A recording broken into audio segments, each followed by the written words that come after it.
শাকিব খানের দরদ সিনেমা মুক্তি পেতে যাচ্ছে সেপ্টেম্বরে। অনন্য মামুন পরিচালিত সিনেমাটির টিজারে নানা মার্তিক চরিত্রের লুকে মুগ্ধ করেছেন শাকিব। সিনেমাটিতে সুপারস্টারের বিপরীতে আছেন বলিউডের সোনাল চৌহান। আরিফিন শুভর নূর সিনেমা মুক্তির মিছিলে যুক্ত হচ্ছে দ্রুতই।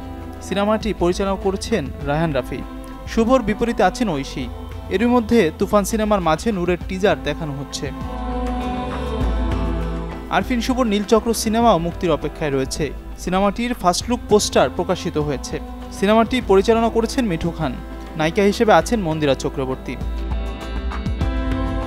ঈদুল আজহায় মুক্তির কথা ছিল এম রাহিম পরিচালিত জঙ্গলি সিনেমাটি। সিয়াম আহমেদ, বুবলি ও দিঘি অভিনীত সিনেমাটি আগামী কয়েক মাসের মধ্যে মুক্তির সম্ভাবনা রয়েছে। শরীফুল রাজের কবি সিনেমাও চলতি বছরে মুক্তির কথা আছে। হাসিবুর রেজা নির্মাণে সিনেমাতে রাজের বিপরীতে অভিনয় করছেন কলকাতার ইদিকা পাল। এছাড়া সানি সানোয়ার পরিচালিত আজমেরি হক বাঁধনের এশা মার্ডার কর্মফল সিনেমাটি মুক্তি নিয়ে দর্শক আগ্রহ আছে। Desk report, channel 24। খুনসহ ধর্ষণ।